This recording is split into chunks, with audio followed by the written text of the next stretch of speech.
নমস্কার বন্ধুরা, আমার চ্যানেলে আপনাদের সকলকে স্বাগত। আজকের ভিডিওয়ে আমি আলোচনা করব কিছু আইপিএল আপডেটস নিয়ে। আইপিএল আপডেটস বলতে দেখুন, আমাদের সকলের প্রিয় টিম কলকাতা নাইট রাইডার্সের কিছু আপডেটস আমি বলবো। দেখুন, রিটেনশন লিস্ট মানে রিটেনশন রিলিজ করার ডেট যত এগিয়ে আসছে তত কিন্তু ফ্যানেদের মধ্যে একটা উৎসাহ বলতে পারেন বা উত্তেজনা বেড়ে উঠছে যে কলকাতা নাইট রাইডার্স কোন কোন প্লেয়ারগুলোকে রিলিজ করে দেবে এবং কাদেরকেই বা রিটেন করবে। ট্রেড নিউজ ব্যাপারে অনেকগুলো ভিডিও বানিয়েছি। KL Rahul, Sanju Samson, even এইসব প্লেয়ারগুলোকে নিয়ে যে ট্রেডিংয়ের খবর আছে সেইগুলো কিন্তু আমি গত ভিডিওতেও আলোচনা করেছি। তাই আজকে আমার ফ্যানেদের কমেন্টের জন্যই আমি আজকের ভিডিওটা বানাচ্ছি এবং তাতে একটু আলোকপাত করতে চাই যে কলকাতা নাইট রাইডার্স 2026 সালের যে মেগা অকশন হবে তার আগে যে 15ই নভেম্বর কাট অফ ডেট আছে, অর্থাৎ মাত্র আর এক সপ্তাহ মতো বাকি, কোন কোন প্লেয়ারকে কলকাতা রিলিজ করে দেবে বা কাদেরকেই বা রিটেনশন করতে পারে। তাই বন্ধুরা, আজকের ভিডিওটা কিন্তু খুব ইন্টারেস্টিং হতে চলেছে। আপনাদেরকে রিকোয়েস্ট করব ভিডিওটা শেষ পর্যন্ত দেখার জন্য এবং যদি ভালো লেগে থাকে অবশ্যই ভিডিওটি লাইক করবেন। চ্যানেলে নতুন হলে চ্যানেলটিকে সাবস্ক্রাইব করে পাশে থাকা বেল আইকনটা প্রেস করবেন। তো বন্ধুরা, আর বেশি কথা না বাড়িয়ে শুরু করছি আজকের ভিডিওর মূল টপিক।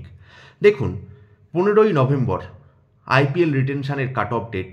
এই ডেটের মধ্যে কিন্তু আইপিএল ফ্র্যাঞ্চাইজিগুলোকে অবশ্যই জানিয়ে দিতে হবে তারা 2026 আইপিএলের জন্য কোন কোন প্লেয়ারকে রিটেন করতে চায় বা কাদেরকে রিলিজ করে দেবে।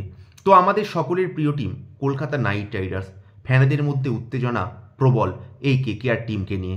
তো আমার মনে হয় কলকাতা যে সমস্ত প্লেয়ারগুলোকে রিটেন করবে তাদের একটা মোটামুটি লিস্ট আমি আপনাদের সঙ্গে শেয়ার করছি। আপনারা অবশ্যই আপনাদের মতামতটা জানাবেন। দেখুন, প্রথম ফরেনের দিকে আমি যাচ্ছি। ফরেন প্লেয়ারগুলোকে কাকে রিটেন করবে? দেখুন, আমার মনে হয় Sunil Narine first foreign player written হবে। শীত, গ্রীষ্ম, বর্ষার কলকাতার ভরসা সেই 2012 সাল থেকে সুনীল নারিন, অর্থাৎ এক দশক ধরে কলকাতা নাইট রাইডার্সের হয়ে খেলছে, তারও বেশি সময় ধরে এই সুনীল নারিন। অসাধারণ প্লেয়ার এই সুনীল নারিন, কোনো বিকল্প নেই, Trump card Kolkata night Riders টিমের। তাই ফার্স্ট ফরেন রিটেনশনের যদি কথা আসে অবশ্যই সুনীল নারিন। তারপরে আমি বলবো আন্দ্রে রাসেল। হ্যাঁ, অনেক কথাবার্তা হচ্ছে আন্দ্রে রাসেলকে ছেড়ে দেওয়া হবে, আন্দ্রে রাসেল নিজের ভালো ফর্মে নেই, বাট ইটস কেকেআর, একটা ইমোশন জড়িয়ে আছে আন্দ্রে রাসেলের সঙ্গে।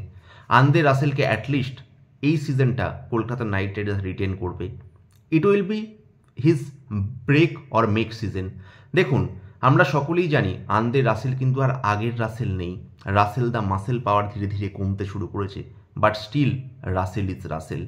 কলকাতা নাইট রাইডার্সের ম্যানেজমেন্ট আরও একটা বছর অবশ্যই ব্যাক করবে আন্দ্রে রাসেলকে। থার্ড ফরেনার হিসাবে কাকে রাখা যেতে পারে? রাহমতুল্লাহ গুরবাজ।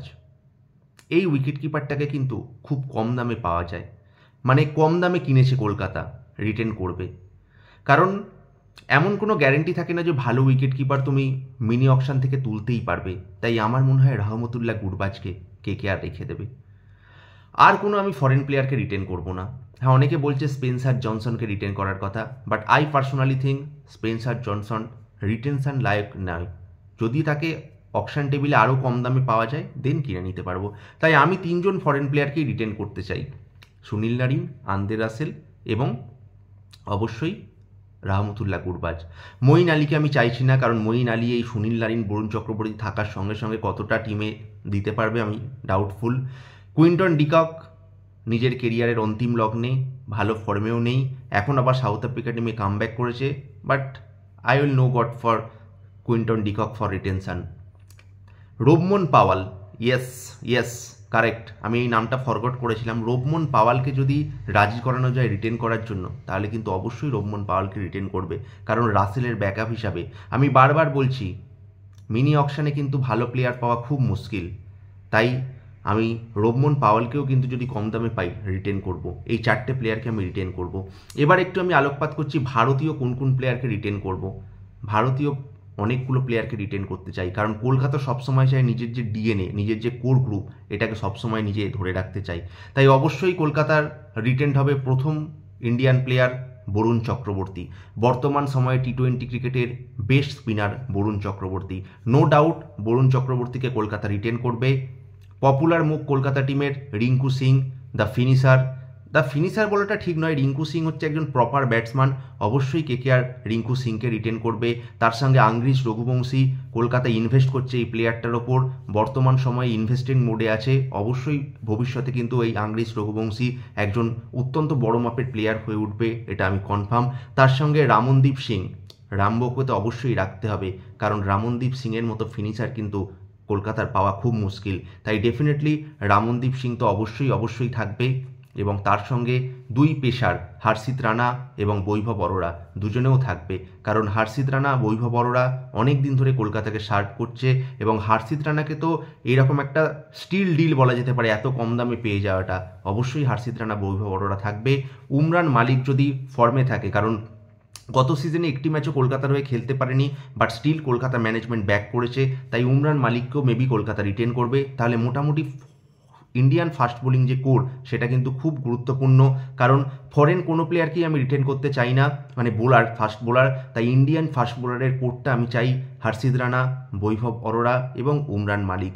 যদিও একটু ইনএক্সপিরিয়েন্সড, বাট হর্ষিত রানা কিন্তু এখন ইন্টারন্যাশনাল প্লেয়ার, সব ফরম্যাট খেলে ফেলেছে, আগের বারের সিজনের থেকে অনেক ইমপ্রুভ করেছে। তাই আমি মনে করি এই তিনজন ইন্ডিয়ান কোরকে অবশ্যই রাখবে, তাহলে আমি টাকা ইনভেস্ট করতে পারবো অকশন টেবিলে ফরেন ফাস্ট বোলার তোলার জন্য।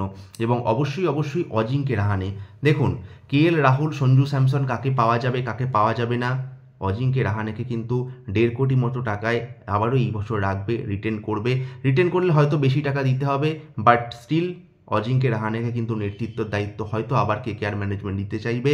আমি পার্সোনালি কিন্তু চাই না অজিঙ্কে রাহানে প্লেয়ার হিসাবে থাকুক, বাট ক্যাপ্টেন্সি যেন অন্য কাউকে করতে হয়, এটা আমি নিজের থেকে চাইবো। দেখা যাক কি হয়। এই প্লেয়ারগুলোকে আমি অবশ্যই চাইবো কেকেআর টিমে রিটেন করার জন্য। অবশ্যই ভেঙ্কটেশ আয়ারকে আমি রিলিজ করব, কারণ 23.75 করোড় আমি এই ভেঙ্কটেশ আয়ারের পিছনে রাখবো না। যদি দরকার পড়ে অকশন টেবিলে আবার কম দামে কিনে আনতে চাইবো, বাট ভেঙ্কটেশ আয়ারকে কোনোভাবেই কিন্তু রিটেন করা যাবে না। অনেকগুলো টাকার ব্যাপার, অর্থ থাকলে ভালো প্লেয়ারকে অবশ্যই কিনতে পারবে। তাই আমার মনে হয় কেকেআর ম্যানেজমেন্ট এইরকমই একটা স্ট্র্যাটেজি নিচ্ছে যে ভেঙ্কটেশ আয়ারকে যদি অকশন টেবিলে রিলিজ করে দেওয়ার পরে অকশন টেবিল থেকে কম দামে পাওয়া যায়, দেন ভেঙ্কটেশ আয়ারকে অবশ্যই কিনবে।